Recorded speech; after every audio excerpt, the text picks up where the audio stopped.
orang. Obrolan terlarang. Halo semuanya, gua Verly Montung mencoba untuk sedikit beradaptasi dengan situasi pandemi COVID-19. Hari ini gua mulai mencoba untuk membuat suatu obrolan, suatu diskusi yang gua kasih nama obrolan terlarang. Di episode pertama kita akan ngebahas dengan tema tetap kritis di masa pandemi bersama dengan 3 pembicara yang akan gue hubungi melalui aplikasi Zoom. Itu ada Senos Yulio Niko, Wakil Sekretaris Jenderal atau Wasekjen Federasi Serikat Perjuangan Buruh Indonesia FSPBI. Ada juga Arfah Asyari, Sekjen Serikat Pemuda Mahasiswa Nusantara, dan juga ada Royan Abdullah, aktivis mahasiswa. Bagaimana diskusinya yang akan membahas tentang berbagai topik di tengah pandemi, khususnya bagaimana aktivis bisa tetap kritis di masa pandemi. Ini obrolannya. Oke, Assalamualaikum warahmatullahi wabarakatuh. Om Swastiastu, Om Santi Santi Hom, Namo Buddhaya, Salam Kebajikan, Shalom, selamat malam kawan-kawan. Terima kasih udah mau diganggu waktunya tengah malam begini. Ini diskusi yang gua bangun, nama diskusinya obrolan terlarang, disingkat orang, wajar dikasih nama obrolan terlarang karena diskusinya jam 12 malam ya, 24.00 waktu Indonesia bagian tengah dan jam 11 atau 23.00 waktu Indonesia bagian barat. Jadi di episode pertama ini gue mau ngangkat tema tentang tetap kritis di masa pandemi. Seperti kita tahu, kita udah memasuki kalau di Jakarta dari 16 Maret kita udah masuk masa PSBB, ya kan? Ini masa perpanjangan yang ketiga. Gue nggak tahu kalau di berbagai daerah. Hari ini diskusinya ada 3 pembicara. Yang pertama nanti gue akan ngobrol sama Senos Yuliniko, itu Wakil Sekretaris Jenderal Federasi Serikat Perjuangan Buruh Indonesia, aktivis buruh. Terus juga ada Arfah Asyari, ya kan? Arfah ini Sekjen Serikat Pemuda Mahasiswa Nusantara, ya sekarang sebagai aktivis pemuda. Kalau Senos sekarang posisinya lagi ada di Makassar, Sulawesi Selatan. Arfa ada di kota Cirebon, Jawa Barat. Nanti satu lagi ada Royan Abdullah, itu mahasiswa di Jakarta. Juga ada partisipan ya, ada yang ikut mendengarkan diskusi-diskusi kita. Mungkin di episode pertama ini kita masih terbatas, tapi mudah-mudahan episode-episode berikutnya, obrolan-obrolan di episode yang berikutnya bisa kita lebih luaskan lagi. Obrolannya kita santai, gue mau nanya satu-satu terlebih dahulu tentang situasi di daerah masing-masing. Senos tadi gue udah sebut ada di Makassar, Arfa ada di Cirebon, Royan ada di sekitaran Jakarta Pusat. Masa PSBB sekarang itu seperti apa, dan bedanya pandemi sebelum PSBB sama pandemi setelah diterapkannya PSBB itu seperti apa? Mungkin gue ke Senos dulu kali ya. Di Makassar gimana, Nos?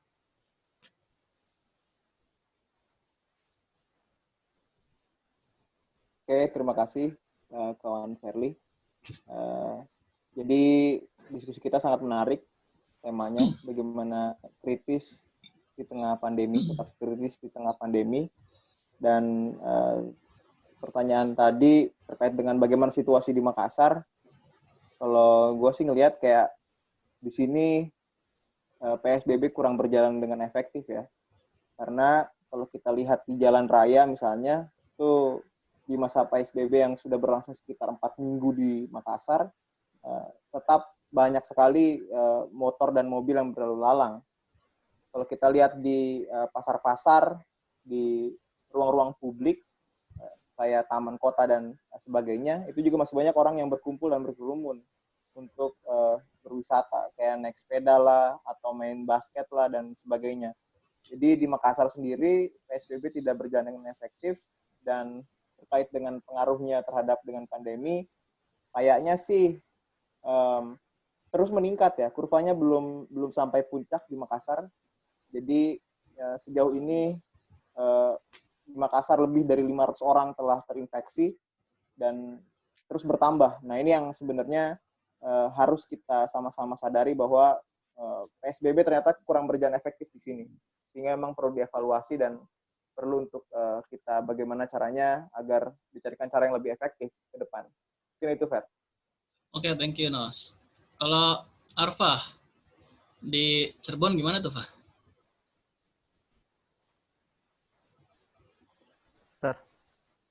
Di Cirebon sendiri sebenarnya kalau PSBB masih belum berjalan dengan baik. Di sini sebenarnya kayak normal sebenarnya jatuhnya. Masih kota masih ramai.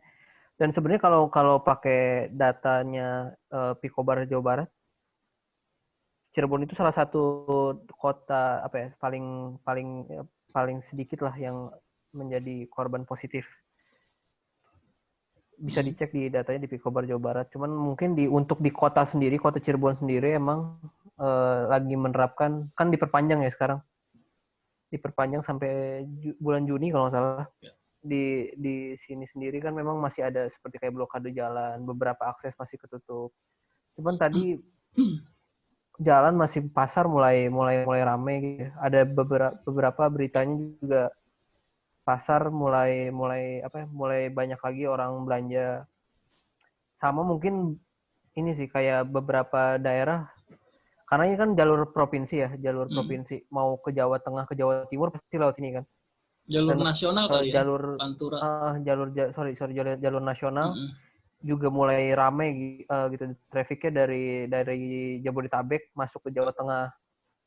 Berarti kan masih ada pemudik lah yang masih lewat sini dan jalurnya juga ramai kok di sini. Iya, gue sempat gitu, Ferdi. Nonton tadi pagi kalau nggak salah ya di TV, dari dini hari tadi sampai menjelang siang ada ribuan motor plat B ya yang lewat jalur Pantura Cirebon. Itu nyeremin sih sebenarnya. Oke, thank you Arfa. Terus juga ada Royan nih yang pasti nggak kalah menarik ya kan tentang bagaimana di sekitar Tanah Abang nih, PSBB, pasar pusat grosir Tanah Abang masih ditutup, tapi bagaimana di perkampungan sekitaran Tanah Abang?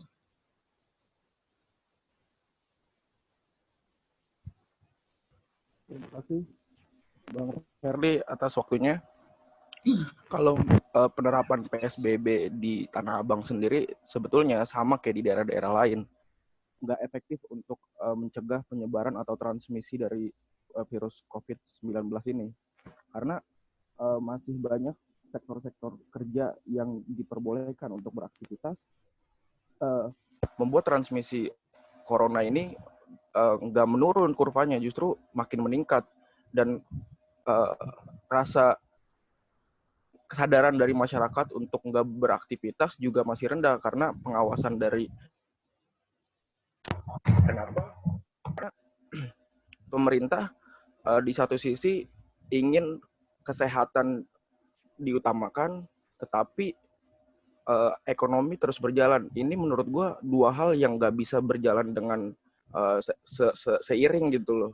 Karena ketika terus ada produksi yang dihasilkan, maka itu akan ada terus kontak yang dihasilkan pula. Dan karena itu transmisi atau penyebaran dari virus corona ini juga nggak akan menurun.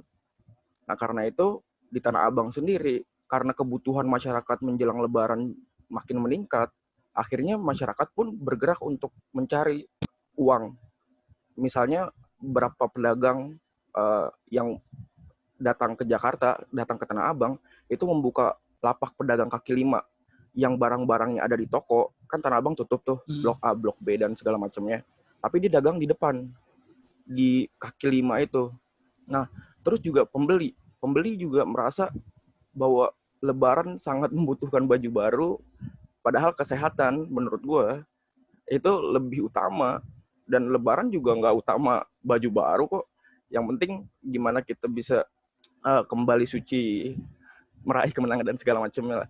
Dan gue ngerasa karena kebutuhan yang semakin banyak menjelang Lebaran dan gak dipenuhi kebutuhan itu sama pemerintah, akhirnya membuat orang untuk bergerak sendiri, untuk nyari kebutuhannya sendiri. Harusnya kan ada tanggung jawab pemerintah gitu loh di masa pandemi ini.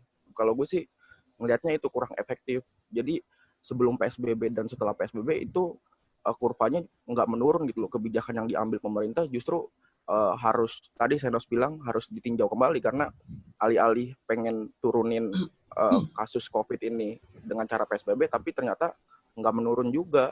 Ini udah berapa bulan kita terapin PSBB, udah 3 kali, sampai sekarang diperpanjang gitu sampai Juni. Ternyata nggak efektif juga, harus ada strategi baru gitu loh untuk ngatasin pandemi ini. Kalau gue sih gitu sih, Bang. Oke, iya sih ya.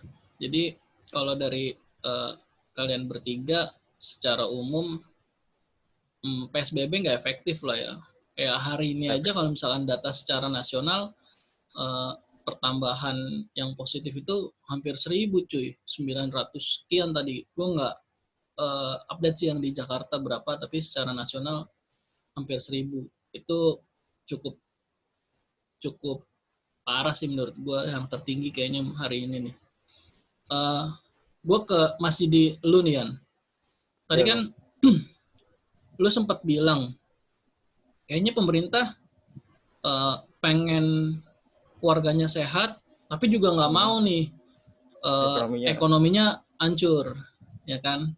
Nah, kita masuk nih ke pertanyaan berikutnya, ya kan, tentang kritik terhadap pemerintah. Jadi menurut lu sekarang yang harus diprioritasin nyelamatin ekonomi yang katanya mulai hancur atau kesehatan? Oke, kalau gue ya, harus ada ekonomi yang tetap diperhatikan. Apa ekonomi yang harus diperhatikan? Yaitu kebutuhan-kebutuhan mendasar masyarakat seperti sandang, pangan, dan papan. Itu 3 hal yang harus dipenuhi sama pemerintah. Dan sektor-sektor lain yang nggak harus untuk beraktivitas, kayak misalkan apaan sih, es krim ice, atau pabrik-pabrik lain yang nggak bersentuhan langsung sama pandemi ini, harusnya di-stop. Yang bekerja adalah tenaga medis, buruh pabrik beras, buruh garmen, karena itu hal-hal yang mendasar bagi masyarakat. Jadi bukan berarti ekonomi harus stop dan semua orang lockdown, tapi ada beberapa sektor yang memang harus tetap bekerja untuk menunjang kehidupan masyarakat, dan itu menurut gue adalah pahlawan di tengah pandemi ini. Tapi pemerintah, gue melihat satu sisi keberpihakannya terlihat jelas gitu loh di masa pandemi ini, karena situasi krisis, kalau kata Najwa Shihab ya, situasi krisis akan menunjukkan prioritas dari pemerintah itu sendiri. Dan ketika di masa pandemi ini pemerintah masih mikirin ekonomi, apalagi kalau kita lihat undang-undang baru ya yang corona, itu kelihatan banget yang diurusin adalah finansial semua. Kesehatan disentuh sedikit tapi nggak terlalu banyak. Dan itu gimana di tengah pandemi ini pengusaha-pengusaha besar, perusahaan-perusahaan besar tetap dapat keistimewaan, insentif besar. Jangan sampai pemerintah itu mikirnya jangan sampai perusahaan-perusahaan ini cabut di tengah pandemi karena Indonesia nggak bisa ngasih kemewahan, keistimewaan bagi mereka.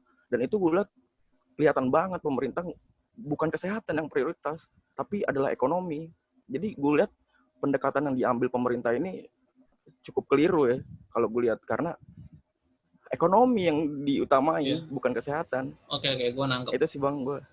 Jadi menurut lo prioritas pemerintah saat ini bukan tentang penanganan pandemi ya, bukan tentang penanganan kesehatan bagaimana melawan COVID-19 ini. Tapi kan tadi lu juga sedikit cerita nih, An, tentang bagaimana di Jakarta, khususnya daerah Jakarta Pusat, daerah rumah lu ya, daerah sekitaran Tanah Abang, itu banyak tuh pembeli yang tetap datang ke daerah Tanah Abang, padahal pasar utamanya tutup gitu kan. Kalau kita kaitin sama ekonomi yang tadi nih, ya kan, yang tadi katanya ekonomi hancur apa segala macam, tapi menjelang beberapa hari menjelang Lebaran ini pasar-pasar, gua rasa bukan cuma Tanah Abang sih, di Makassar tadi saya juga sempat bilang, mungkin di Cirebon di daerah Jawa Barat tempatnya Arfa juga sama gitu kan. Gue juga di daerah Jakarta Utara juga begitu sih, sampai malam tadi juga beberapa pasar malam Jakarta di daerah Priok sini juga masih rame gitu kan. Ngaruh, jadi gimana ya? Apakah emang bener nih ekonomi rakyat lagi hancur, sementara pasar kebutuhan yang tadi lo bilang baju baru menjelang Lebaran itu tetap penuh? Gimana tuh, Yan? Ya itu sih lagi-lagi karena memang sektor-sektor kerja nggak sepenuhnya tutup. Dan finansial masyarakat itu memang didorong sih supaya terus ada transaksi yang berjalan di masyarakat, supaya nggak benar-benar berhenti ini pasar, tetap ada insentif yang diguyur sama pemerintah. Itu yang mengakibatkan masyarakat bisa untuk terus membeli, mengkonsumsi barang-barang kebutuhan mereka. Lagi pula, gue ngelihat pemerintah ini justru lebih cenderung untuk memberikan hutang ke masyarakat. Kayak gue lihat tuh di HP gue banyak banget pinjaman online. Seminggu kemarin tuh sebelum Lebaran, pinjaman online muncul banyak iklannya, coy. Itu kan gue ngelihat kayak pemerintah lepas tanggung jawab, terus perusahaan-perusahaan masuk untuk memenuhi kebutuhan masyarakat dengan utang itu. Gue ngeliat pemerintah acuh terhadap kebutuhan masyarakat di tengah situasi yang pengen Lebaran ini. Gue sih ngeliatnya gitu, Bang. Oke gitu ya, Yan ya.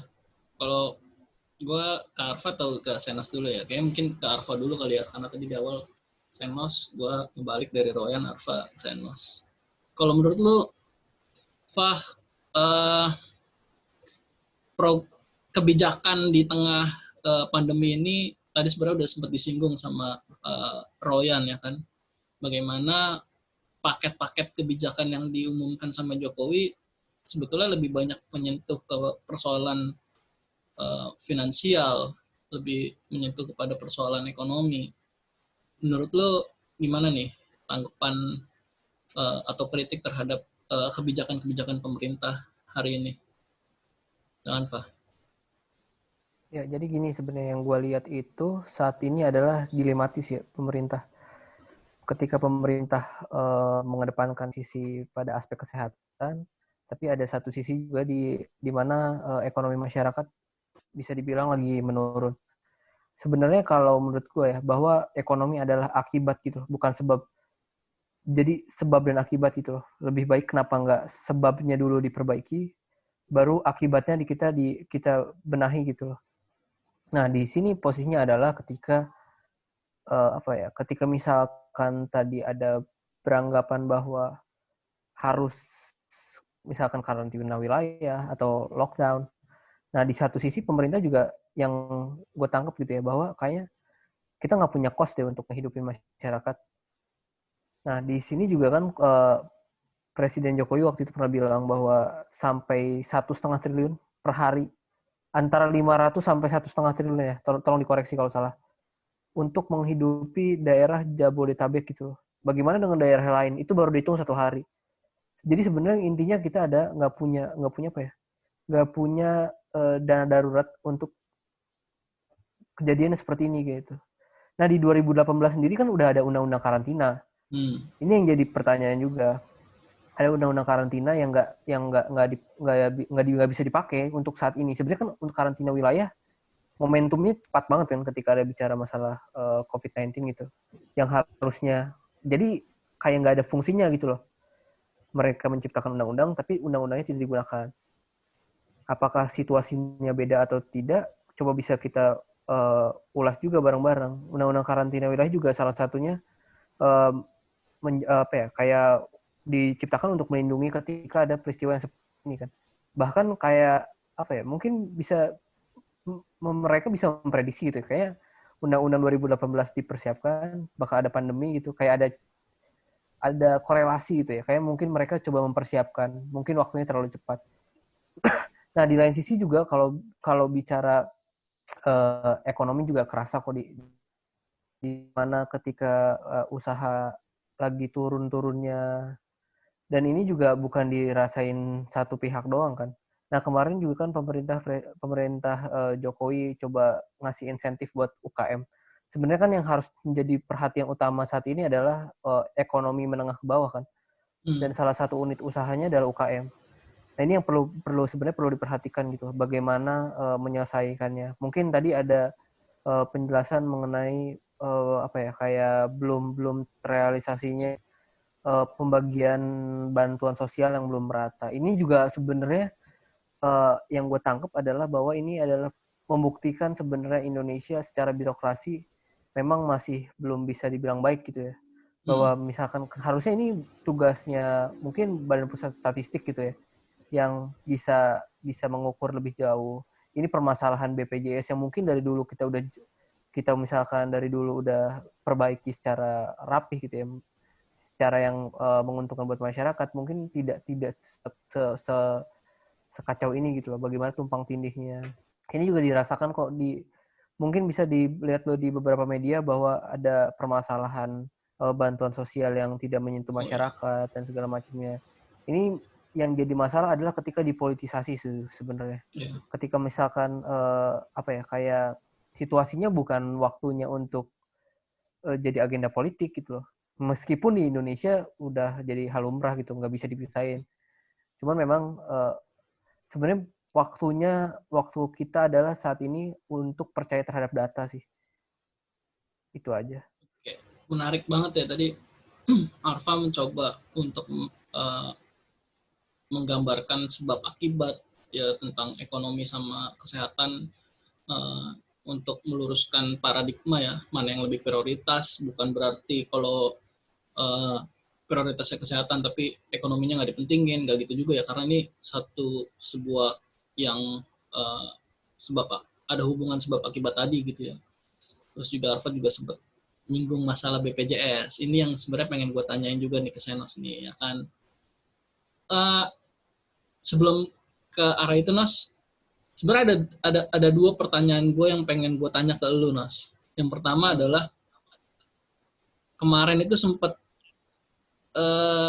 rame tuh persoalan pembahasan tentang ternyata ini konspirasi Nos. Ya kan, konspirasi nih COVID-19 ini, pandemi ini ternyata konspirasi. Menurut pandangan lu gimana? Terus juga yang kedua, biar sekalian aja, yang kedua kayaknya di tengah masyarakat nih gue jadi agak bingung gitu kan, karena banyak yang mengkritik, ada yang memuji seolah-olah pemerintah ini tinggal 10 menit lagi nih ya. Tinggal pemerintah daerah sama pemerintah pusat ini kayak sesuatu yang berbeda gitu loh. Yang mengkritik pemerintah pusat, mengagungkan pemerintah daerah, khususnya di Jakarta ya. Yang mengagungkan pemerintah daerah, mengkritik pemerintah pusat. Ini kan kayak mengacaukan tatanan negara, padahal pemerintah daerah itu sebenarnya satu bagian dari pemerintah pusat gitu kan. Itu pemerintah gitu. Gambaran, mungkin lu bisa ngasih sedikit pencerahan, Mas. Kalau pertama terkait dengan apakah ini konspirasi atau enggak ya, menurut gue itu bukan hal yang sebenarnya harus kita diskusikan sekarang. Sekarang itu yang penting bagi kita adalah bagaimana menyelesaikan persoalan ini. Karena bagaimanapun pandemi ini harus diselesaikan secara cepat gitu kan, dan pemerintah harus turun tangan menyelesaikan persoalan ini. Nah, terkait dengan apa penyebabnya, itu kita selidiki nantilah setelah pandemi ini selesai. Baru kita buat satu penelitian yang memang membahas secara ilmiah dengan prinsip-prinsip ilmu pengetahuan, apa sebenarnya yang melatar belakangi terjadinya pandemi ini, apakah benar konspirasi-konspirasi yang dikatakan oleh berbagai pihak itu ini buatan Bill Gates lah, atau ini dari Wuhan lah, atau kebocoran lab dan sebagainya gitu kan. Itu harus diteliti secara ilmiah gitu loh. Jadi kalau gue malas untuk menanggapi diskusi-diskusi terkait tentang itu. Nah, yang menarik tadi lu bilang bahwa terjadi perbedaan pandangan, sering kali terjadi perbedaan pandangan antara pusat dan daerah menanggapi situasi pandemi ini. Ini menarik. Ini sebenarnya ada kaitannya sama yang Arfa bilang tadi, di politisasi ya. Karena jelas kalau kita mau lihat background politiknya, ini lagi-lagi kita bicara politik Pilpres 2019 yang belum selesai gitu kan, antara kampret dan cebong gitu ya. Kalau diskusinya adalah diskusi tentang pertentangan pusat dan daerah. Karena pembelahan politiknya di situ, kelihatan sekali pembelahan politiknya di situ. Sehingga yang seharusnya kita fokus sama-sama menangani pandemi, malah fokus sama hal-hal kecil remeh yang menurut gua nggak seharusnya kita bahas panjang lebar gitu. Nah, tapi gue mau jawab juga pertanyaan lu, Fer, tadi ke Royan, terkait mana yang lebih prioritas, apakah kesehatan atau ekonomi. Boleh. Buat gue pribadi sebenarnya, yang prioritas di masa-masa pandemi ini adalah kesehatan. Kenapa kesehatan? Karena sehancur apapun ekonomi kamu, tapi kalau kamu udah mati nggak ada gunanya gitu loh. Sehingga bagaimana caranya pemerintah harus terlebih dahulu mengedepankan kesehatan masyarakat. Bagaimana satu nyawa itu berharga sekali gitu loh. Harus dibuat seperti itu nilainya. Dan apabila pemerintah membiarkan ini terjadi, beberapa penelitian gue baca, kalau gue baca nih arahnya sebenarnya pemerintah ini mau membuat kita menggunakan metode herd immunity. Bagaimana kita mau membangun kekebalan imun tubuh secara sosial, kekebalan imun secara community gitu kan. Nah, makanya beberapa penelitian mengatakan bahwa apabila herd immunity digunakan atau diterapkan di Indonesia itu bisa memakan korban jiwa hingga 15 juta orang, dan ini menurut gue bukan hal yang sepele gitu loh. Sehingga ketika pemerintah sampai hari ini belum membuat ataupun memutuskan kebijakan yang betul-betul bisa kita rasakan hasilnya untuk mengatasi pandemi, maka selama itu pula kita harus terus mengingatkan pemerintah gitu kan. Terus juga soal bagaimana bantuan sosial. Di Makassar kebetulan teman-teman Konfederasi Serikat Nusantara Sulawesi Selatan itu bikin posko membantu teman-teman pekerja yang ter-PHK dan dirumahkan untuk masuk dalam program Kartu Prakerja. Dan gue ikut mendampingi beberapa orang di sini untuk mendaftarkan Kartu Prakerja. Beberapa orang lolos dan ikut pelatihannya, dan menurut gue pelatihannya itu sangat amat tidak berguna. Lebih baik menurut gue uang pelatihan yang dibelikan atau dibelanjakan di Bukalapak lah, di Tokopedia lah, di Ruang Guru lah, itu diberikan sebagai intensif gitu, intensif tambahan untuk masyarakat. Insentif.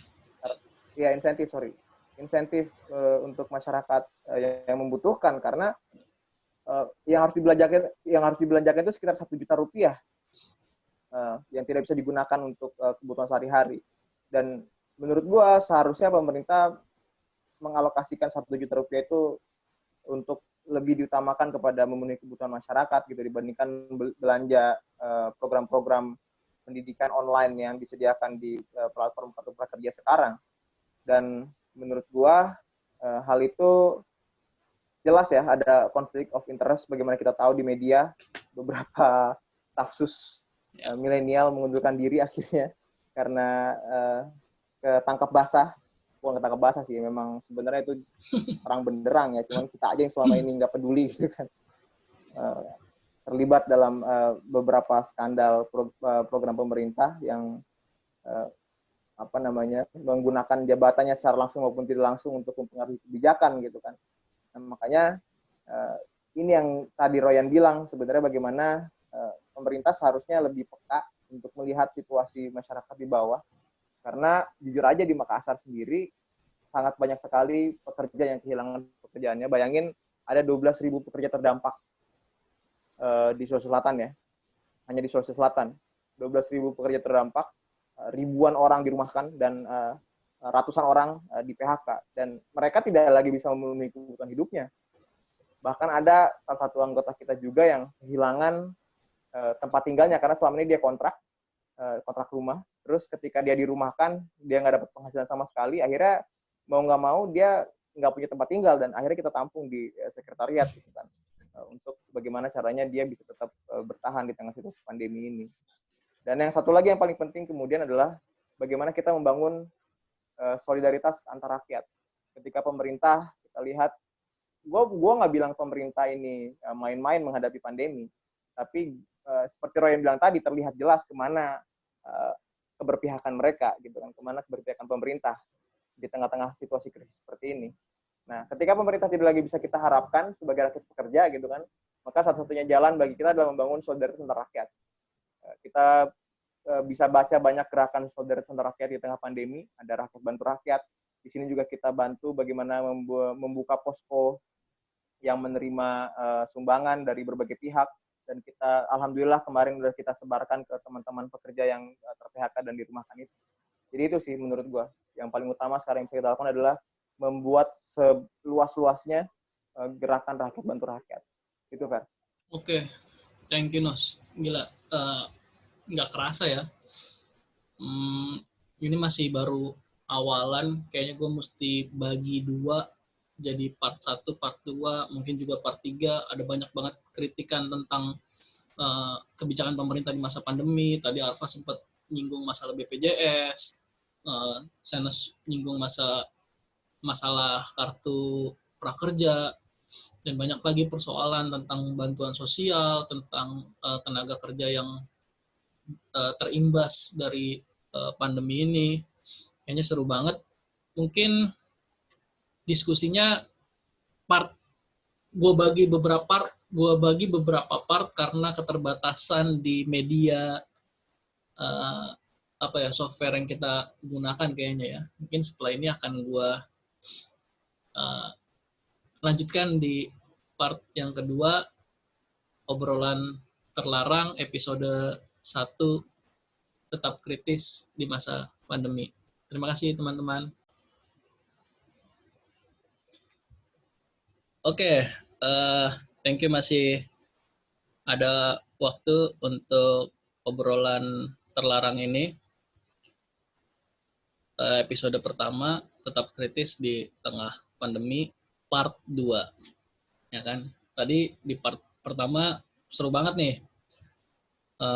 Obrolannya tentang bagaimana situasi PSBB di berbagai daerah, di daerah Jakarta, di Makassar, di Cirebon, terus juga udah mulai muncul ya kan kritikan-kritikan terhadap pemerintah, masih terlalu secara umum sih. Nah, gue mau lebih sedikit mendalam lagi nih. Kira-kira gue mulai dari siapa ya? Mulai dari Arfa deh. Tadi kan pertama mulai dari Senos, kedua mulai dari Royan, berikutnya dari Arfa. Lebih spesifik kali ya Fa ya. Lu bisa kasih gambaran atau lu boleh sebut kebijakan mana yang menurut lu nggak benar, yang menurut lu nggak sesuai, dan solusinya kira-kira kalau lu jadi pengambil kebijakan pertama apa yang akan lu ambil sebagai pengambil kebijakan di masa pandemi COVID-19 ini? Silakan, Pak. Ya, kalau gue pribadi sebenarnya kalau misalkan ditanya kebijakan apa yang harus diambil ketika di tengah pandemi gitu ya. Kalau gue ngelihat sebenarnya bahwa ada tingkat kayak sesuatu yang harus diprioritaskan tadi. Misalkan perbandingannya antara kesehatan dan ekonomi kan. Sebenarnya ada permasalahan yang tadi yang gue bilang itu sebab dan akibat, nggak bisa dipisahkan gitu loh. Dia nggak bisa dibagi dua antara kesehatan dan ekonomi. Kalau menurut gue sebenarnya yang paling utama adalah hari ini ketika dana kesehatan itu harus ditingkatkan sebenarnya dibandingkan dengan dana-dana yang lain. Misalkan tadi ada yang gue kritik sebenarnya kartu prakerja sih sebenarnya. Halo? Ya, lanjut. Nah, di kartu prakerja itu kan sebenarnya kenapa nggak duitnya itu dan anggarannya itu diprioritaskan untuk dana UMKM. Jadi tingkat daya perputaran ekonominya itu nggak mandek gitu loh. Nggak secara maksimal lebih ke situ gitu. Nah, di lain sisi dana kesehatan juga perlu adanya peningkatan gitu loh. Bahwa misalkan tadinya tingkat research riset dan penelitian yang belum apa ya. Ini kan virus baru gitu ya. Dan lab juga di Indonesia belum banyak. Bagaimana cara ngobatinnya ketika lab masih sedikit? Berarti kan mereka terkendala dengan dana anggaran yang belum turun ke bawah kan. Kementerian sekarang kita punya prioritas utama di permasalahan ketika bicara permasalahan COVID adalah permasalahan kesehatan, bahwa aspek yang harus diperjelas adalah bukan hanya pencegahannya. Nah, bahwa ketika misalkan bicara permasalahan kesehatan, kita juga harus ada infrastrukturnya, penunjangnya. Nah, yang ini yang menurut gue belum diperhatikan secara lebih dalam gitu. Beberapa sebelum PSBB dimulai, banyaknya mafia penimbun masker. Ini kan negara nggak punya kontrol terhadap itu gitu loh. Ini yang harusnya diperhatikan. Dan sekarang kan mulai perlahan berkurang kan, bahwa harga masker mulai menurun dan sebagainya. Nah, yang kedua adalah misalkan di permasalahan ekonominya, menurut gue agak aneh aja sih ketika di 1 minggu yang lalu dan datanya Kemenaker mencapai 1,8 juta orang yang dirumahkan atau di PHK. 2 itu ya, ada harus terdampak, bisa dipisahkan juga dari situ. Terdampak.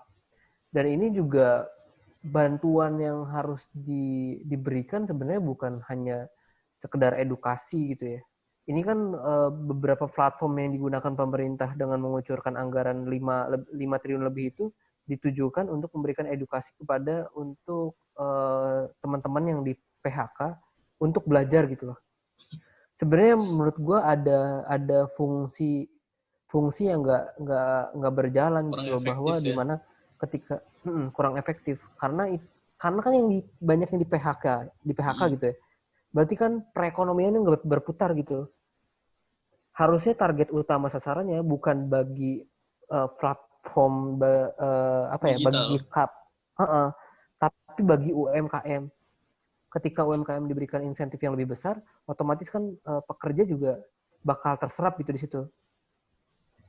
Bukan hanya pembelajaran. Mohon maaf ya kalau misalkan beberapa platformnya hanya belajar yang bisa gratis di YouTube. Kenapa kita harus bayar itu loh? Bahwa banyak platform yang menyediakan secara gratis untuk belajar. Dan di dalamnya juga mohon maaf ya, sifatnya juga sebenarnya menurut gue perlu adanya pemisahan gitu ya. Karena di satu sisi banyak kok orang kayak perlu misalkan ada kelas desain atau belajar IT di dalam platformnya. Nah ini yang nggak menurut gue agak aneh juga sih, karena setiap pekerjaan biasanya orang punya basicnya masing-masing kan.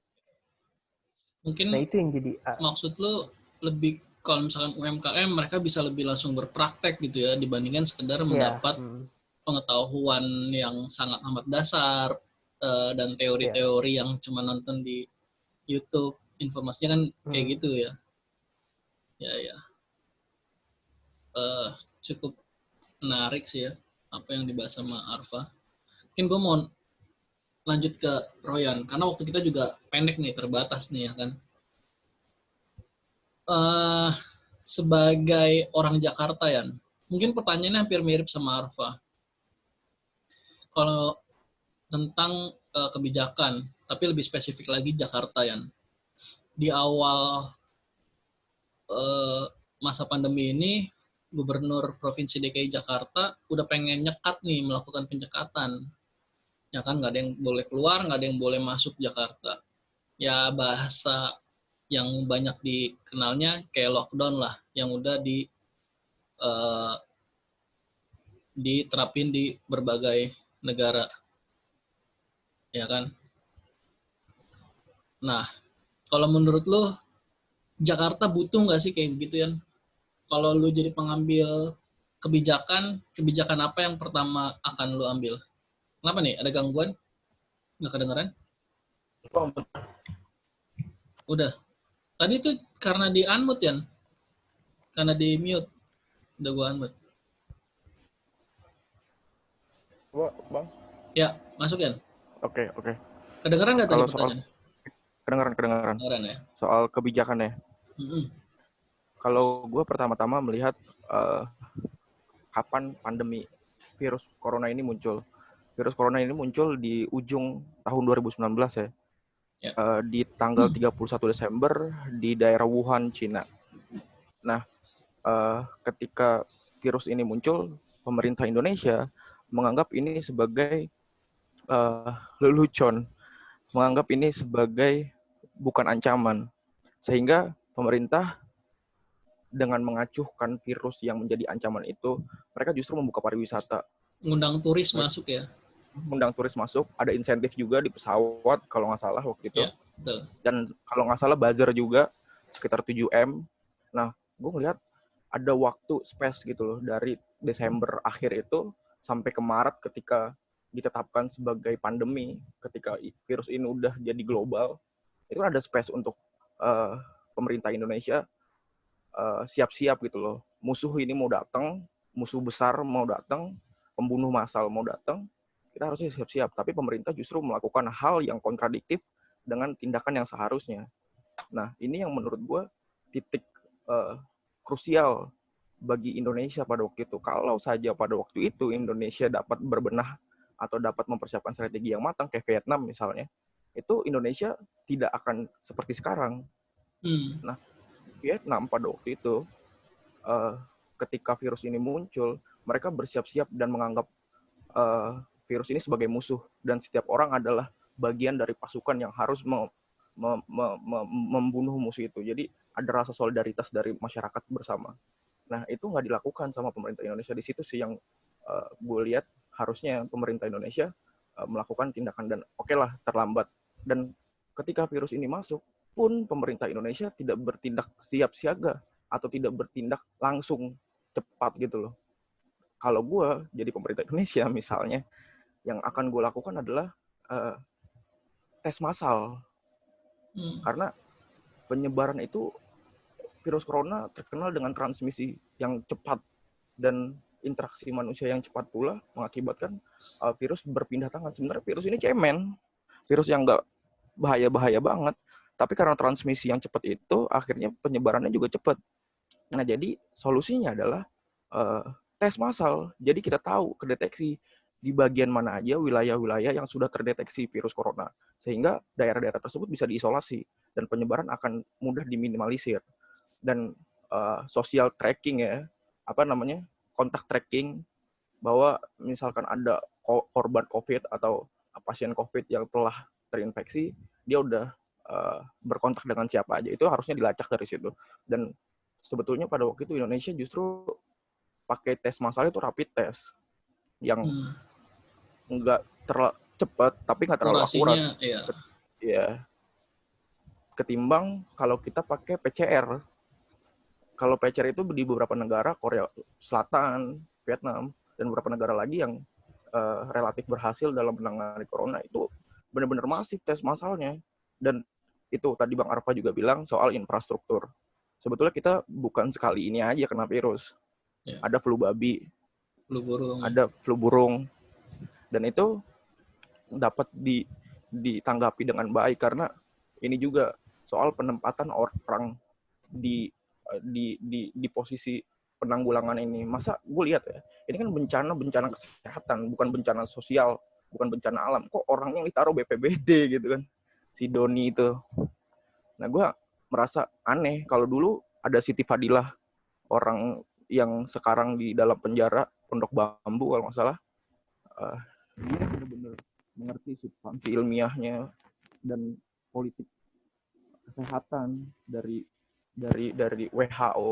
Ternyata di virus flu babi itu ternyata dia mendeteksi ada kebocoran, dan dia menggugat WHO pada waktu itu, dan dia berhasil menggalang dukungan juga dari negara-negara. Jadi harus ada orang yang tepat untuk menangani virus ini, dan kalau orangnya tepat pun kebijakan-kebijakan yang diambil tepat.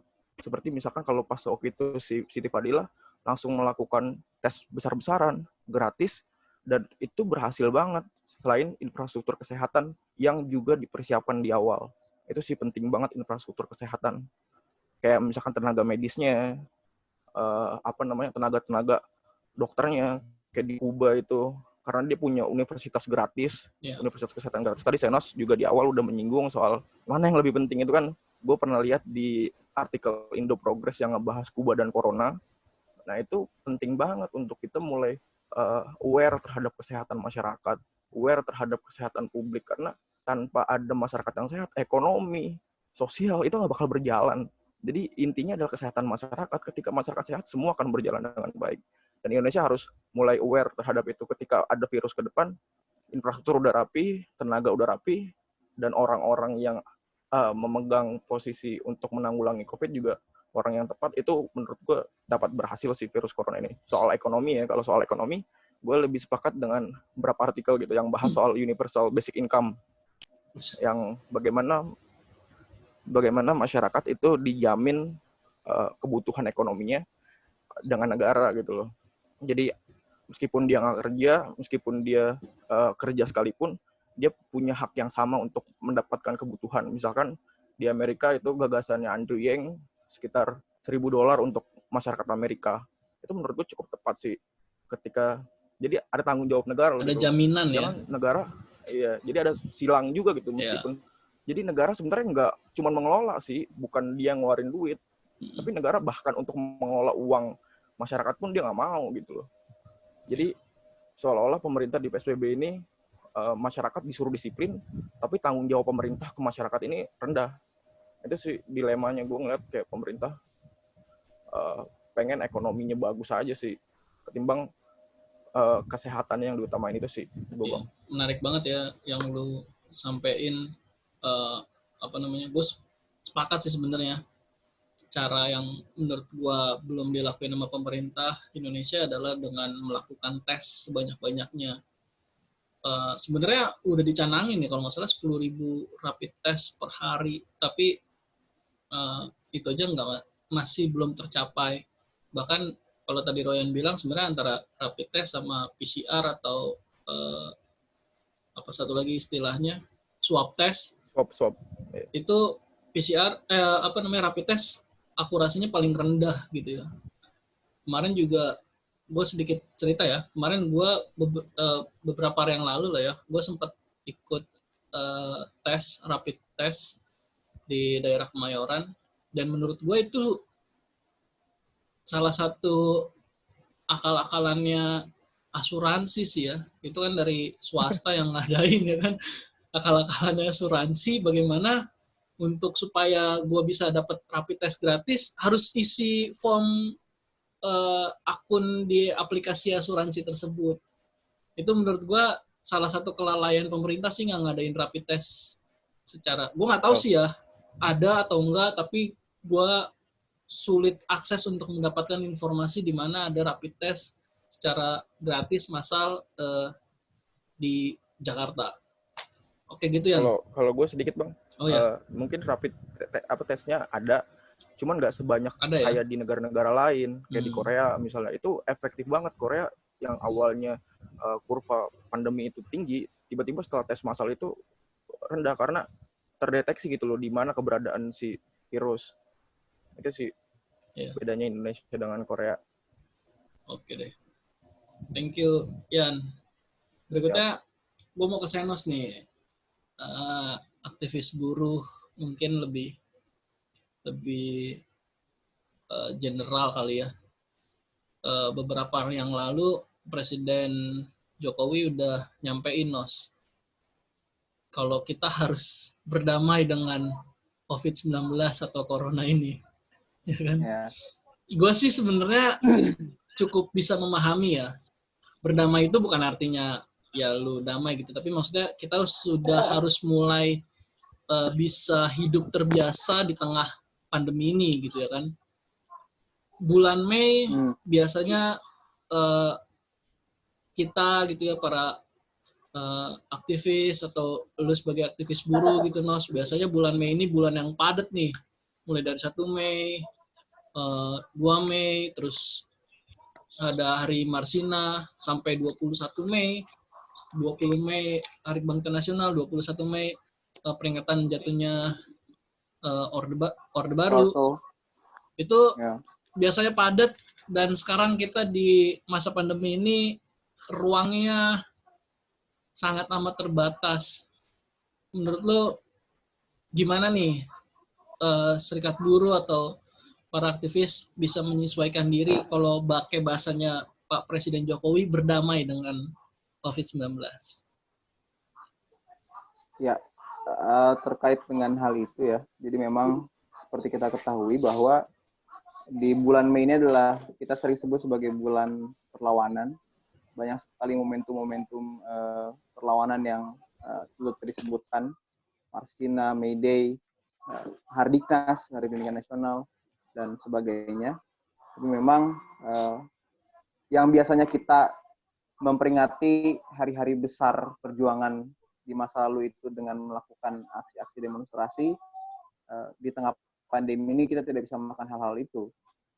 Karena seperti kita ketahui bahwa transmisi daripada virus corona ini atau penularan dari virus corona ini sangat cepat gitu ya, sehingga kita tidak mau mengambil risiko untuk terjadinya penularan di satu titik, apalagi ketika kita sedang aksi gitu kan. Jadi kita memang terpaksa untuk menahan gairah kita yang selama ini selalu ingin turun ke jalan dalam memperingati hari-hari besar perlawanan, sehingga di tahun ini kita tidak turun ke jalan. Tapi yang perlu disadari adalah bahwa kami tidak turun ke jalan bukan karena PSBB, bukan karena pembatasan sosial berskala besar, bukan karena kami takut dipukulin sama Satpol PP, dipukulin rotan sama Satpol PP, bukan. Tapi ini adalah atas dasar kesadaran kita untuk bersama-sama menghalau ataupun menghabisi pandemi ini. Itu yang pertama yang harus jadi catatan.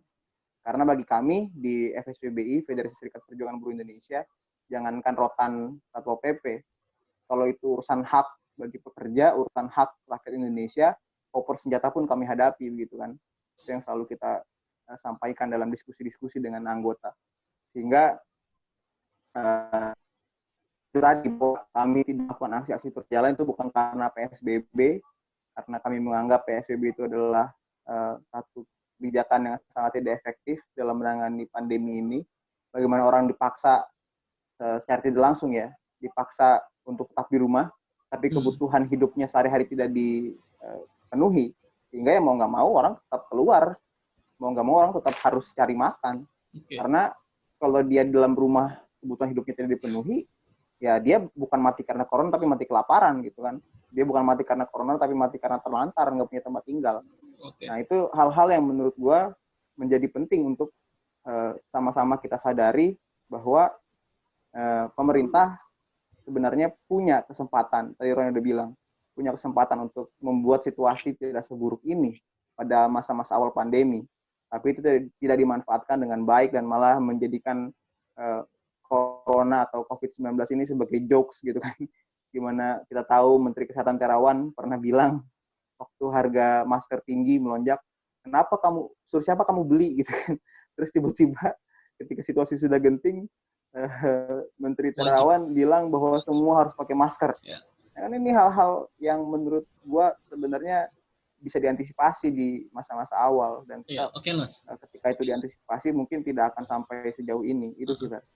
Gua tadi sebenarnya tertarik ya dengan pernyataan lu yang bilang serikat buruh nggak turun ke jalan bukan karena PSBB ya, tapi karena memang punya kesadaran gitu ya untuk melawan pandemi ini.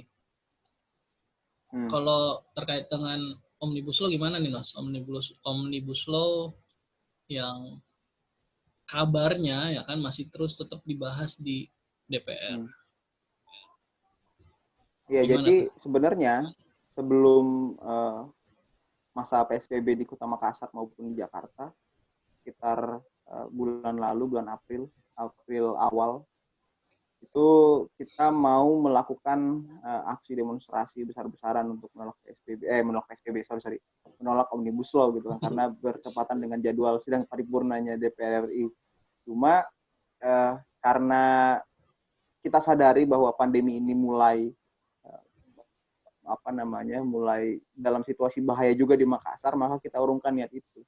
Dan kalau kita mau ngomongin Omnibus Law yang tetap dibahas oleh pemerintah dan DPR di tengah situasi pandemi ini, gue rasa ya jelas lah. Kita melihat bagaimana wakil-wakil kita di parlemen itu seperti nggak punya hati gitu ya. Dan ini juga menjadi sorotan publik internasional sebenarnya bagaimana parlemen di dunia, di negara-negara lain di tengah situasi pandemi ini fokus untuk membahas apa solusi bagi masyarakatnya, bagi negaranya untuk mengatasi pandemi. Indonesia malah membahas RUU Cipta Kerja atau Omnibus Law Cipta Kerja yang jelas dengan syarat dengan kepentingan pemilik modal gitu, syarat dengan kepentingan investasi dengan kapital global. Sehingga bagi kami apa yang dilakukan pemerintah adalah satu sikap yang tidak bersimpati gitu loh dengan situasi, dan kami terus menyuarakan penolakan kami terhadap Omnibus Law ini di mana-mana. Kita emang tidak bisa turun ke jalan, kita dipaksa untuk di rumah, tapi kampanye penolakan terhadap Omnibus Law ini terus kita lakukan di media sosial, kita lakukan diskusi-diskusi atau dialog-dialog virtual seperti ini juga. Saya kemarin sempat diundang kan di dialog itu juga kan. Ya paling kayak gitu-gitu sih yang bisa kita lakuin di tengah pandemi untuk melakukan penolakan terhadap Omnibus Law. Jadi kayak seperti itu ya yang sekarang ini udah berjalan. Tadi lu juga di part pertama sempat nyinggung persoalan rakyat bantu rakyat. Itu mungkin bisa disinggung lagi sedikit. Gimana tuh maksudnya? Tetap kritis tapi rakyat bantu rakyat itu seperti apa?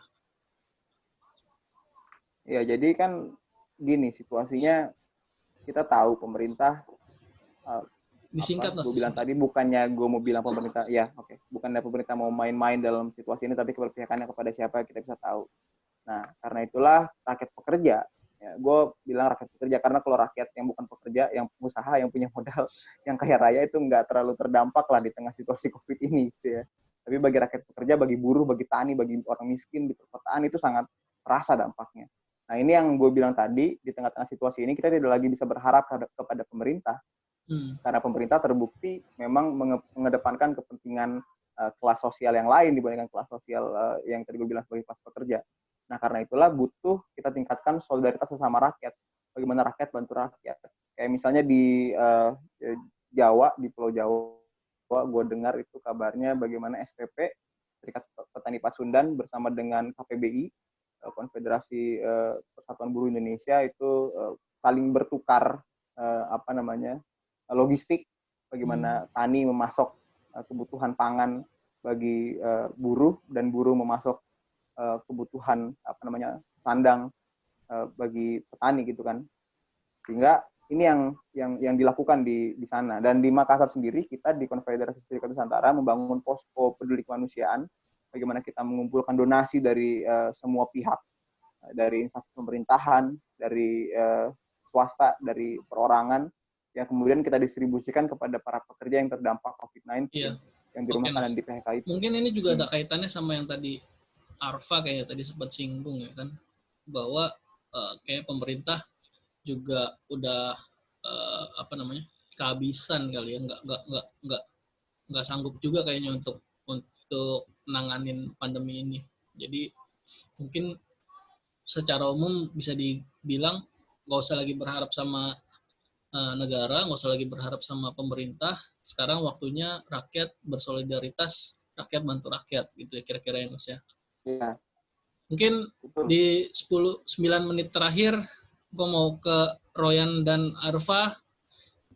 Pertanyaan pamungkas, kawan-kawan, di tengah pandemi bisa tetap kritis di tengah pandemi, kira-kira menurut lo kita harus seperti apa nih agar daya kritis kita terhadap pemerintah tetap terus bisa seperti biasanya? Mungkin gue ke Arfa kali. Gimana, Pak? Ya, sebenarnya kalau tetap kritis di tengah pandemi, emang waktunya. Kalau sekarang tuh udah banyak yang harus dikritisi sih memang. Karena memang ini menurut gue lebih, emang kita lagi ditunjukin sih mungkin beberapa sektor di pemerintahan yang memang masih gagap terhadap komunikasi terhadap publik gitu. Banyak yang bisa kita lihat saat ini tumpang tindih antar kebijakan dan tumpang tindih pendapat antara pimpinan daerah dan pimpinan di Kementerian dan Presiden, sebenarnya ini menunjukkan bahwa komunikasi politik antar elemen masih Lemah ya. masih jauh dari harapan. Iya, masih jauh dari harapan. Sebenarnya yang kita garis bawahi adalah ketika misalkan tadi kan sempat disinggung juga bahwa rakyat bantu rakyat. Memang di tengah situasi yang seperti ini, sama posisi gue pun, gue juga bingung sebenarnya. Terlalu banyak kebijakan yang nggak diimplementasikan. Ini yang bikin menurut gue tingkat kepercayaan terhadap pemerintah agak turun sih sebenarnya. Namun memang di lain sisi ini sesuatu yang baru gitu, nggak bisa kita hindari, dan jangan dianggap remeh juga. Nggak bisa dipukul rata. Setiap negara kita punya background yang berbeda gitu. Nah, cuman memang 1 menit terakhir, Fah. tetap kritis itu memang wajib sih menurut gua. Karena memang ini waktunya kebebasan berpendapat, kebebasan berpikir itu harus banyak bermunculan gitu. Kebebasan berpendapat, free thinker itu harus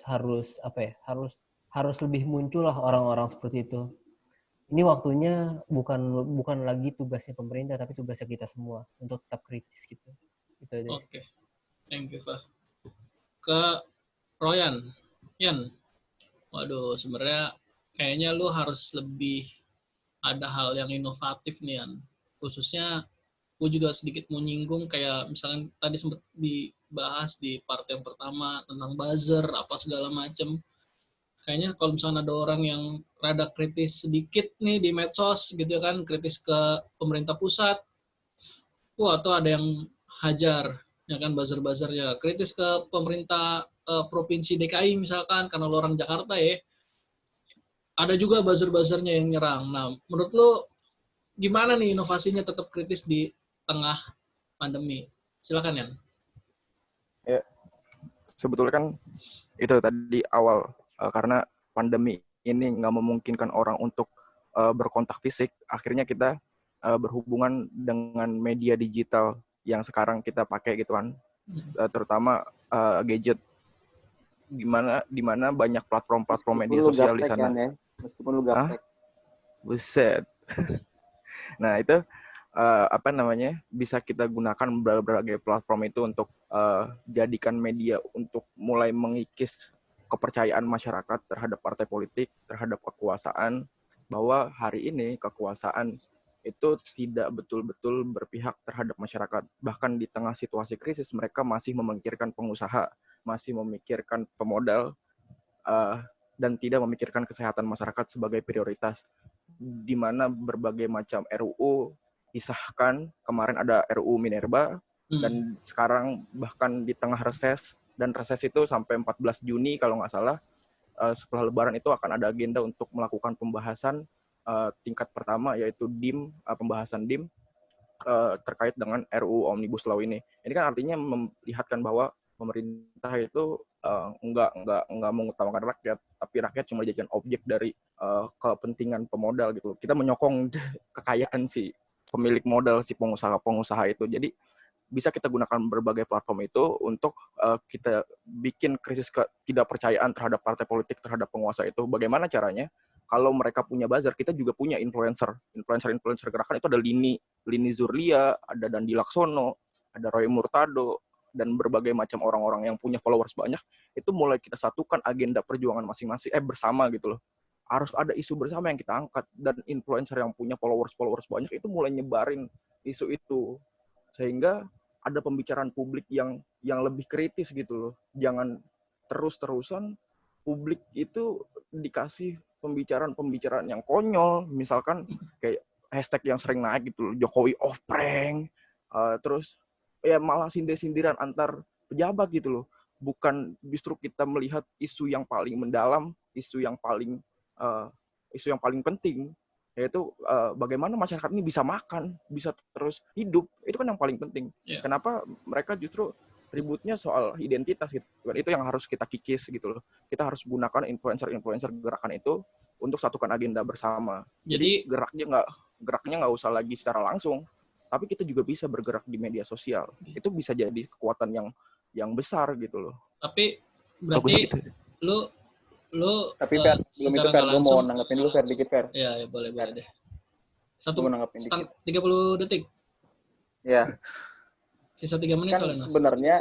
Sebenarnya hal-hal seperti ini bisa kita lakukan dari dulu gitu ya. Cuman memang pandemi ini memaksa kita untuk akhirnya mau menggunakan platform seperti ini gitu kan.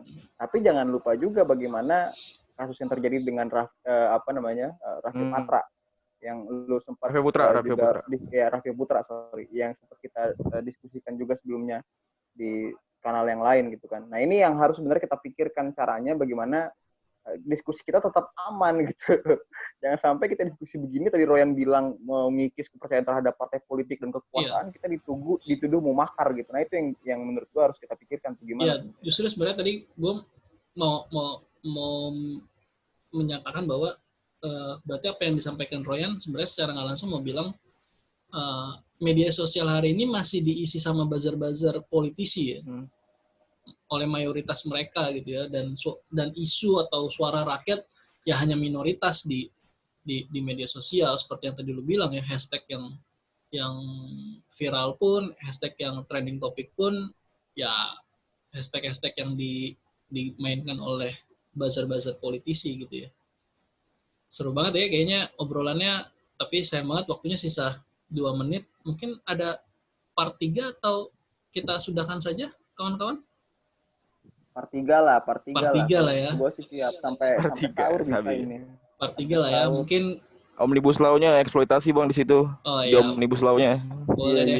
Thank you banget kawan-kawan waktunya di obrolan terlarang episode 1 tetap kritis di masa pandemi, part 2 kita lanjut di part 3. Thank you. Oke, thank you kawan-kawan masih tetap ada di diskusi ini sampai part 3 atau part yang terakhir kayaknya di episode pertama obrolan terlarang episode pertama tetap kritis di masa pandemi. Obrolannya seru banget ya, panjang lebar, menyasar banyak hal. Gue rasa gue mau lebih spesifik nih tentang undang-undang atau RUU, rancangan undang-undang Omnibus Law, Cipta Kerja, dan yang baru saja disahkan undang-undang Minerba. Gue mulai dari Arfa kali ya. Gimana, Fa? Menurut pandangan lu nih kinerja DPR dan pemerintah sebenarnya secara umum.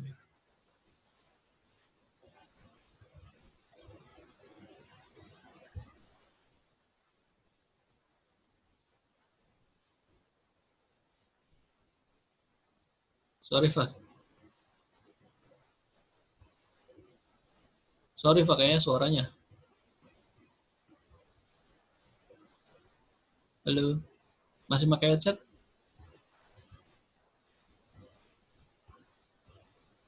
Waduh, audionya. Biasa orang gaptek begitu emang. Ada nggak? Ya, masuk. Baru muncul. Ya kayak sebenarnya gue ngeliat secara spesifiknya aja ya, tadi pembahasan sesuai tema dengan Omnibus Law, terus RUU Minerba. Sebenarnya gue ngeliat kayak pembatalan Omnibus Law Ciptaker itu, pembatalannya ya, secara spesifik dengan ditunda diresmikan penundaannya. Sebenarnya kayak ada kebangkitan ada kelompok penekan yang berhasil gitu. Misalkan kayak serikat pekerja dengan kemarin mau bikin aksi besar di DPR untuk menunda RUU Omnibus Law Ciptaker. Menurut gue ini salah satu bentuk kayak kelompok penekan yang berhasil menunda kebijakan. Cuman untuk misalkan tadi kayak RUU Minerba, gue kayak pengen ngebahas gerakan civil society-nya gitu. Dimana kayak ini kok nggak ada transparansi publik ya, terkesan terburu-buru gitu. Kenapa harus di tengah pandemi kita mengejar nggak ada prioritas utama bahwa ada yang ada pandemi tapi pembahasannya terlalu bukan menjadi prioritas utama gitu loh. Ini yang menurut gue sebenarnya agak apa ya, kayak sedih juga sebenarnya ngelihatnya. Bagaimana pejabat-pejabat publik lebih mementingkan paket undang-undang yang lain gitu daripada fokus prioritas utama di kesehatan ataupun karena kan Omnibus Law itu diciptakan banyak yang dengan argumen pembelaan bahwa mereka melakukan atas dasar pembukaan investasi dan perkembangan ekonomi kan. Halo? Iya, lanjut. Nah ini yang menurut gue jadi apa ya, kayak waktunya sebenarnya sih. Ini waktunya untuk Kurang kita tepat semua lah ya. yang untuk kita semua yang teman-teman yang sadar, enaknya dikaji bareng-bareng sih sebenarnya. Udah ini waktunya gerakan masyarakat bangkit lagi, mengkritisi kebijakan yang dianggap merugikan masyarakat itu. Nah misalkan tadi kan Omnibus Law, ini ada salah satu contoh konkretnya gitu. Dalam pandangan gue pribadi bahwa wah sekelas Serikat Pekerja kok berhasil ya menunda kebijakan Omnibus Law Ciptaker gitu loh. Ini kan jadi sinyal yang baik sebenarnya sebagai kita-kita yang punya sedikit basic di gerakan sosial. Nah ini justru harusnya bahwa ini jadi pintu pembuka untuk civil society yang lain untuk memperhatikan bahwa di Indonesia itu nggak itu melulu loh masalahnya, bahwa ketika kita ini dihadapi dengan pandemi dan apa ya, kayak undang-undang yang terlalu dipaksakan gitu, terkesan dipaksakan. Kalau gue sih itu aja, Fer. Balik lagi intinya masalah prioritas gitu kira-kira ya, Pak ya. Iya, prioritas. Oke. Mungkin gue mau ke Senos kali ya. Bisa kasih gambaran nggak Nos ke gue lebih spesifik apa sih sebenarnya bahaya dari Omnibus Law, lebih khususnya lagi di cipta lapangan kerja? Ya, jadi kalau kita runut ke belakang misalnya, pertama kali Omnibus Law itu kan disampaikan oleh Presiden Jokowi di pidato kenegaraan beliau saat dilantik sebagai Presiden. 2019-2024. Sebenarnya untuk untuk memperbaiki situasi perundang-undangan kita yang memang tumpang tindih ini, ada bagusnya metode Omnibus Law ini. Cuma memang ternyata substansinya yang kita lihat sangat merugikan bagi rakyat, khususnya rakyat pekerja ya. Di mana di Omnibus Law Cipta Kerja itu beberapa hak normatif buruh itu dipangkas, seperti hak cuti, lalu juga soal jam kerja, lalu juga soal membuka ruang seluas-luasnya bagi kerja kontrak dan outsourcing. Hal seperti inilah yang sebenarnya kita khawatirkan. Sekarang aja ketika ada Undang-Undang 13 yang kita anggap udah baik gitu ya, pelaksanaannya di lapangan itu carut-marut. Bagaimana banyak perusahaan yang nakal, banyak perusahaan yang masih tidak menjalankan Undang-Undang Ketenagakerjaan dengan sebagaimana mestinya. Apalagi kalau diberikan ruang dalam Omnibus Law Cipta Kerja ini, apalagi kalau hal-hal seperti politik upah murah, hal-hal seperti larangan cuti, mengurangi hak cuti, mengurangi uang pesangon dan sebagainya itu dilegalkan dalam satu undang-undang. Ini menjadi sangat berbahaya bagi rakyat pekerja gitu kan. Ini memungkinkan kita untuk tidak mendapatkan hidup yang layak gitu loh. Nah, ini yang kemudian kita lakukan diskusi di tengah-tengah rakyat pekerja. Di KSN sendiri beberapa kali diskusi tentang Omnibus Law, kesimpulannya selalu sama, bahwa kita menolak Omnibus Law Cipta Kerja karena substansinya jelas-jelas merugikan kita dan memang pro atas kepentingan investasi, kepentingan modal, kepentingan kapital global gitu kan. Karena memang ini sejalan sebenarnya dengan gimana? Berarti memang lo mau bilang sebenarnya bahwa apa yang udah tertuang di Undang-Undang 13, di Undang-Undang Tenaga Kerja nomor 13 yang isinya sebetulnya memberikan jaminan kepada pekerja, justru nantinya akan hilang di Omnibus Law gitu ya? Iya, jelas. Sebenarnya juga terkait dengan Undang-Undang 13 masih banyak hal yang perlu kita kritisi di sana gitu kan. Bagaimana masih ada multi interpretasi terhadap PKWT, pekerja waktu tidak tertentu gitu kan, yang akhirnya di ujungnya diterjemahkan ada outsourcing, ada kontrak gitu kan.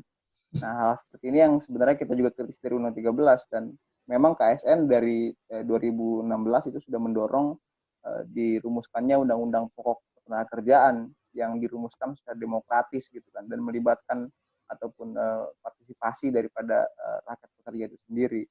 Nah, apalagi ini Omnibus Law membuka ruang bagi hal-hal yang sebenarnya sudah cukup dilindungi lah oleh Undang-Undang 13, seperti politik upah murah. Bagaimana di Omnibus Law Cipta Kerja upah minimum sektoral dan upah minimum kota kabupaten itu dihapuskan gitu kan. Ini kan artinya pemerintah mau membuat standar upah kita turun.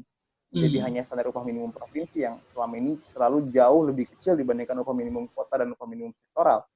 Dan itu memang sejalan dengan agenda politik kapitalisme, bagaimana mereka mau membuat para pemilik modal ini, para investor ini untung, sementara kita pekerja buntung. Apa bedanya hal ini dengan penjajahan di zaman VOC gitu kan? Dulu kita bekerja hanya dikasih makan, sekarang kita bekerja dikasih gaji tapi hanya cukup untuk makan gitu kan. Yeah. Apa bedanya gitu kan? Sama aja.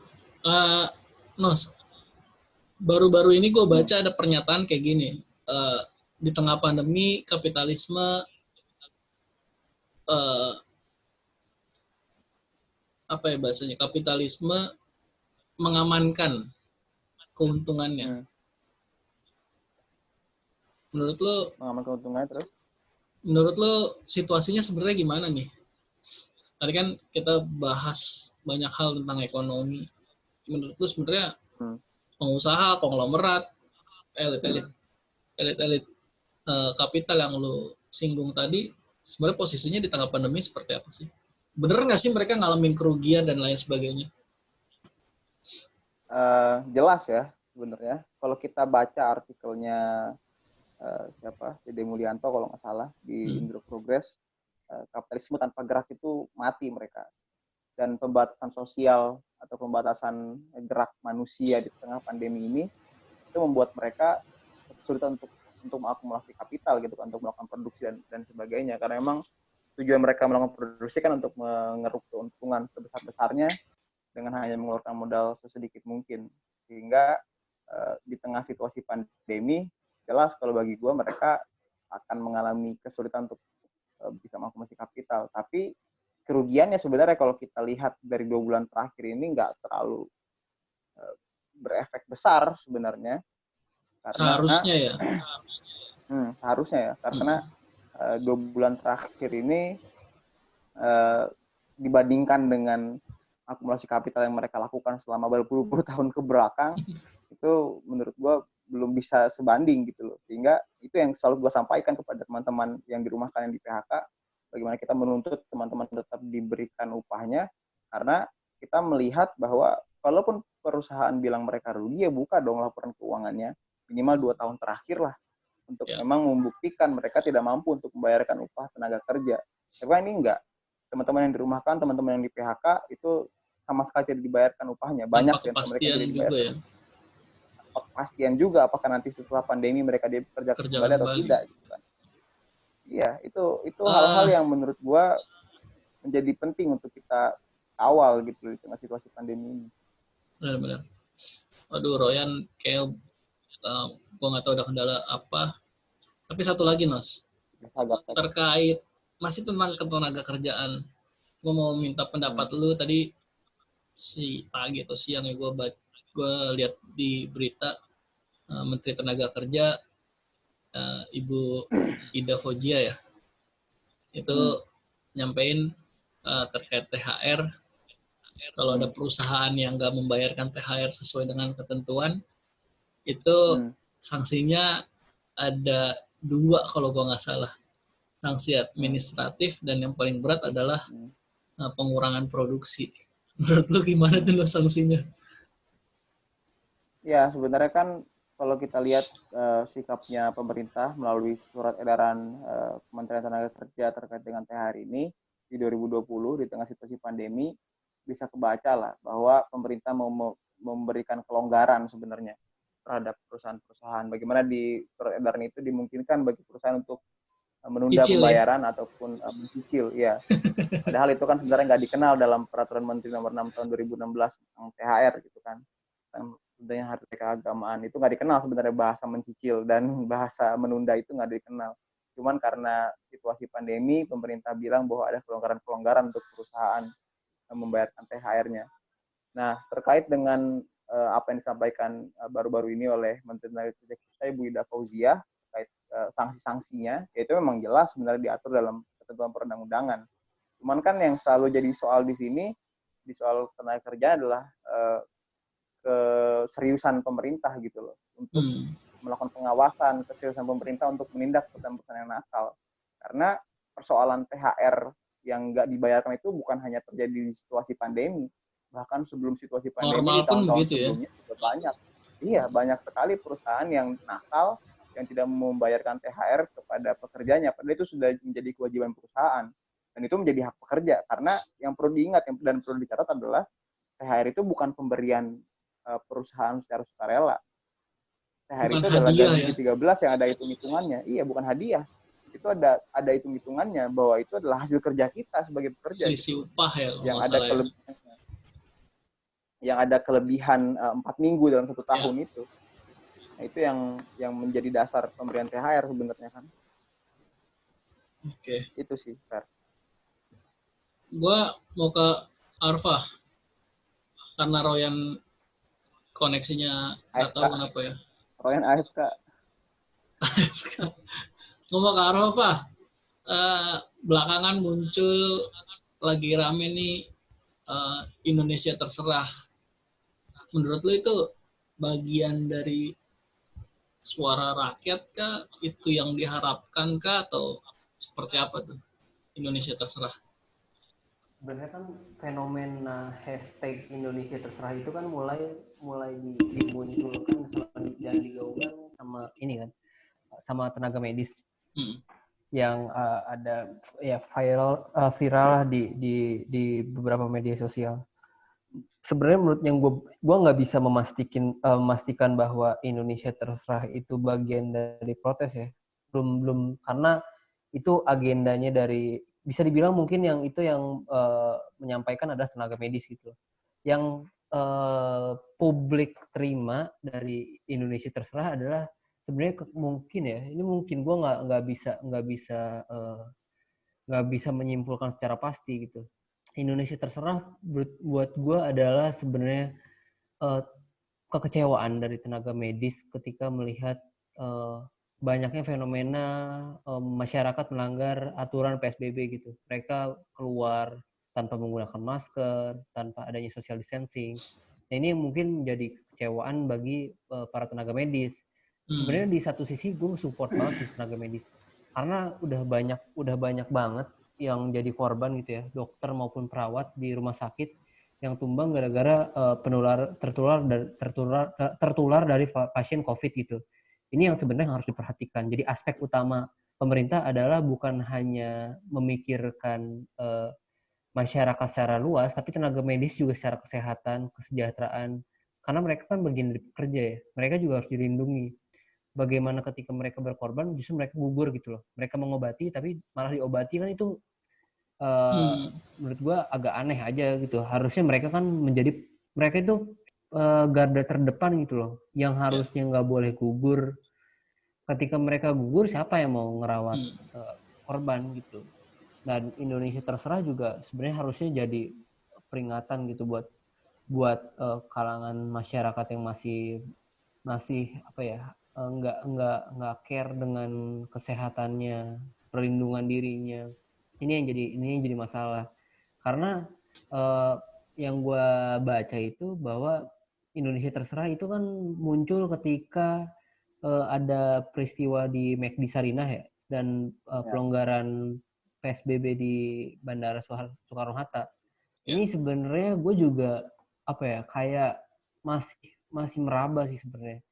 Ini apakah ketika kita sedang disiapkan untuk kita lagi dipersiapkan perlahan untuk membuka kembali, direlaksasi, menghadapi new normal itu, atau memang masih aturannya masih acuannya masih belum jelas gitu loh. Karena kan sifatnya yang diberikan terhadap yang diberikan pelonggaran PSBB, relaksasi yang diberikan oleh Kementerian Perekonomian, ini juga harus jadi bahan pertanyaan. Apa landasan dasarnya sebenarnya? Karena menurut gue bahwa ketika kita masih belum bisa patuh yang apa ya? Kita kan belum bisa patuh nih, masih banyak belum bisa disiplin lah ya. tingginya penularan, ya belum bisa disiplin. Tapi di satu sisi kita sudah dilepas untuk relaksasi, bahwa kita udah ada aturan nih, kita aja nggak patuh yang aturan ini, apalagi yang satunya gitu loh. Ini kan Maksudnya mungkin lo mau bilang aturan yang ketat yang ada sanksinya aja kita nggak patuh gitu ya, apalagi aturan yang longgar gitu ya. Benar-benar. Yang longgar, ini yang bakal jadi blunder gitu loh. Maksudnya perlu dipikirkan kembali. Kalau gue sih itu. Oke. Thank you, Pak. Mas, masih nyambung? Ya. Masih nyambung. Mas, gue mau mempertajam nih, Mas, tentang tema diskusi kita, tema obrolan kita, ya kan? Yang pertanyaan pamungkasnya gitu ya. Tetap kritis di masa pandemi. Kalau tadi Arfa, ini gue langsung tektokin aja ya, lu berdua ya. Arfa juga mengkritisi ya kan media sosial ternyata hari ini diisi atau didominasi oleh para buzzer, para pendukung gila kalau gue bilang ya. Para buzzer, para pendukung gilanya elit politik. Menurut lo justru ruang yang harus diisi ini yang mana sebenarnya? Karena rakyat kayaknya justru agak kurang bisa muncul di medsos. Gimana menurut lo? Jadi kalau kita lihat fenomena buzzer itu ya, fenomena buzzer, terus fenomena pendukung fanatik dari politisi, itu kan artinya adalah keberhasilan elit untuk menanamkan hegemoninya di tengah-tengah kita. Di mana mereka bisa membuat kita hanya terfokus pada opini atau pada isu yang mereka arahkan gitu loh. Mereka setting itu semua sehingga itu menjadi hal yang seolah penting bagi kita untuk bahas gitu kan di tengah-tengah masyarakat. Padahal masih banyak hal penting lain yang harus kita pikirkan. Nah, terkait dengan ruang apa yang bisa kita gunakan, ruang apa yang bisa kita masuki, sebenarnya tinggal bagaimana kita memanfaatkan media sosial ini dengan gerakan yang masif sebenarnya. Tadi Royan udah bilang bahwa kita di gerakan sosial juga punya influencer-influencer seperti Roy Murtado, terus ada Sandalista kalau di Twitter gitu kan. Terus ada beberapa influencer gerakan feminis dan gerakan buruh.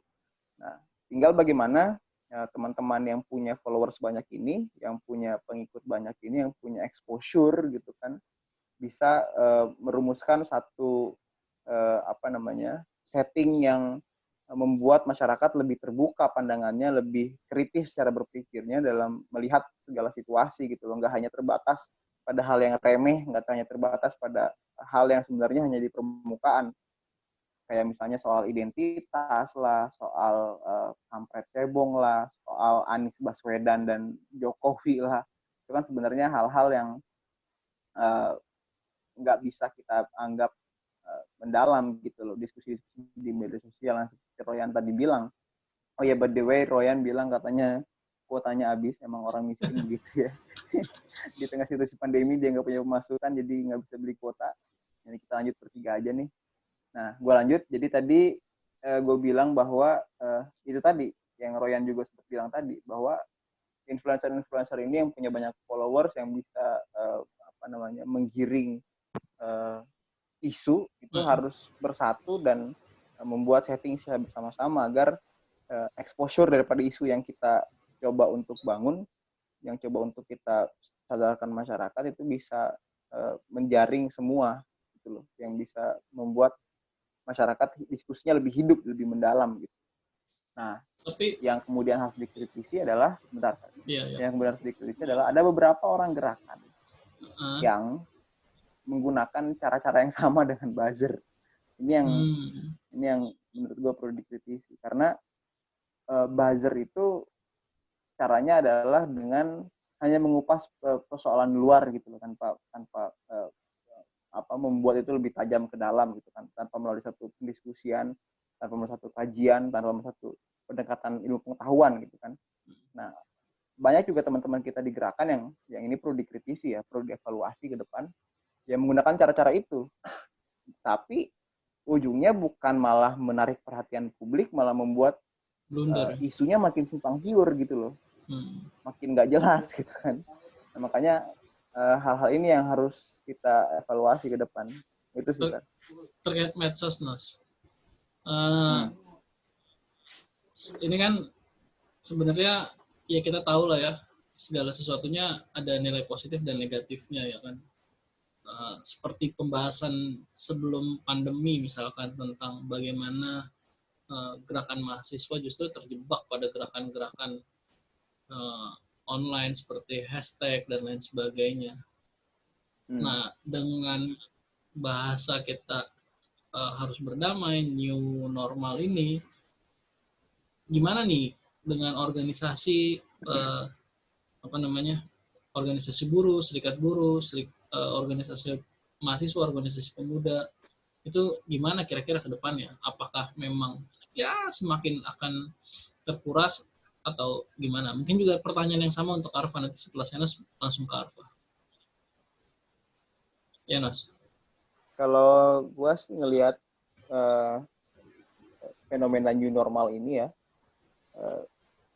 rasa-rasanya sih nggak akan bertahan lama. Karena gue ngelihat orang-orang udah mulai jenuh gitu dengan situasi. Ini juga karena pemerintah tidak serius menangani pandemi. Maksudnya dia tidak mengeluarkan kebijakan yang memang efektif, sehingga kita harus berlarut-larut dalam situasi ini, dan ujungnya adalah masyarakat mulai merasa kapan nih bisa keluar rumah lagi gitu kan, kapan nih bisa beraktivitas secara normal lagi, dan akhirnya muncul fenomena new normal itu dengan bahasa berdamai dengan virus corona, yang gue duga sebenarnya adalah arahnya ke herd immunity gitu kan, yang tadi gue sampaikan bisa menular. Kita sama-sama ngerti lah untuk itu. Ya, nah terkait dengan bagaimana kelanjutan dari organisasi gerakan rakyat itu mahasiswa ataupun buruh, sepertinya melihat situasi sekarang tentu akan semakin terdegradasi ya. Akan semakin terdegradasi karena kita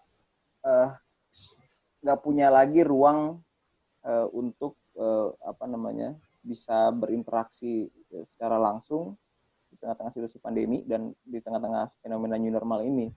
Yang hanya bisa kita lakukan adalah melalui diskusi-diskusi virtual seperti ini. Yang meskipun sebenarnya nggak ada bedanya, tapi secara emosional terbatas itu berpengaruh ya menurut gue. Ya, secara emosional kita begini, diskusi begini itu tidak senikmat atau tidak seenak kalau kita diskusi secara langsung gitu.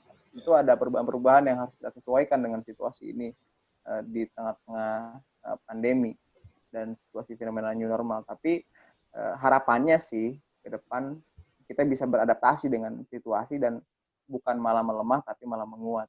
Itu sih. Gimana, Fah? Menurut lu, Fah, pertanyaan yang sama tadi? Justru kalau gue ngelihatnya kan ini new normal itu kan sebuah bentuk kebiasaan baru ya. Iya. Sebuah bentuk kebiasaan baru. Tadi misalkan Senos menyinggung permasalahan herd immunity, memang pasti arahnya ke sana menurut gue. Masyarakat dibebaskan secara aturan untuk keluar rumah dan menerapkan kebiasaan baru, pakai masker, menjaga kebersihan dan segala macamnya.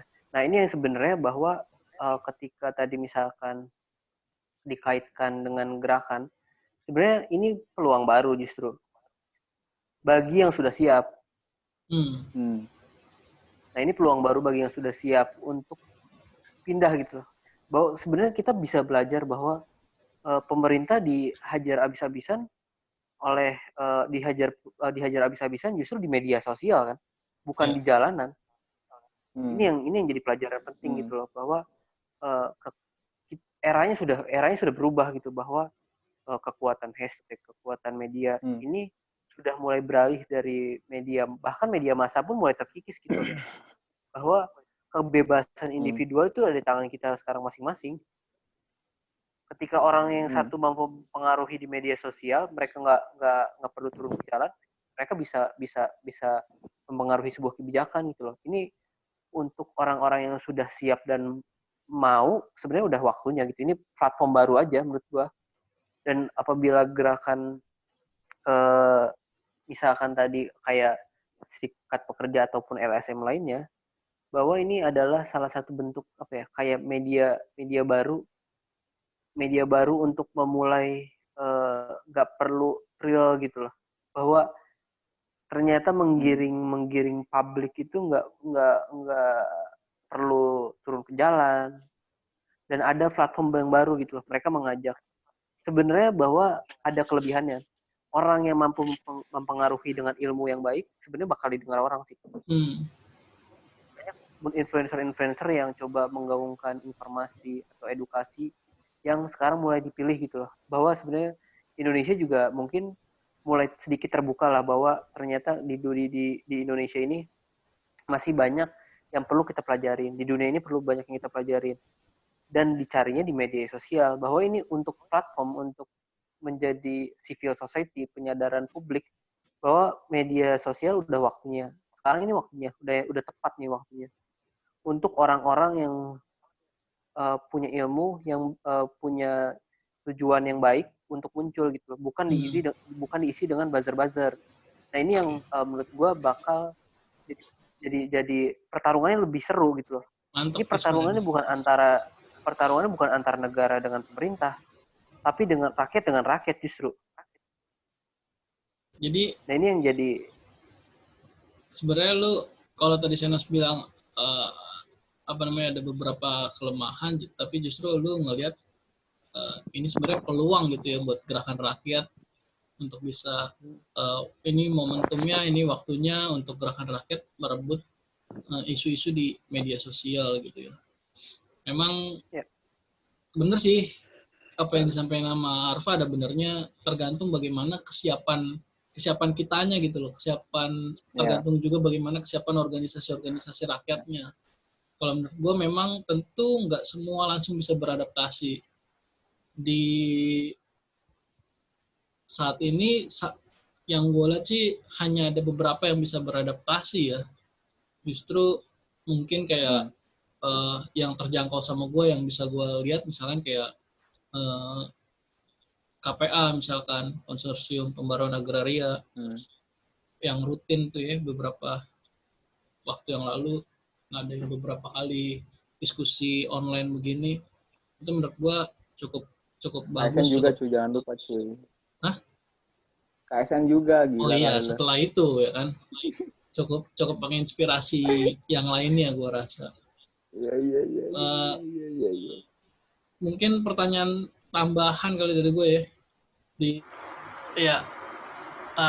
Terima kasih buat semua yang udah nonton, udah dengerin obrolan terlarang episode pertama dengan tema tetap kritis di tengah pandemi COVID-19. Mohon maaf rekaman di akhir diskusi sedikit ada gangguan teknis, gak bisa ditayangin secara full karena memang tidak terekam. Mudah-mudahan gangguan teknis seperti ini tidak terjadi di episode-episode berikutnya. Tetap tunggu dan saksikan obrolan terlarang di episode-episode berikutnya. Terima kasih.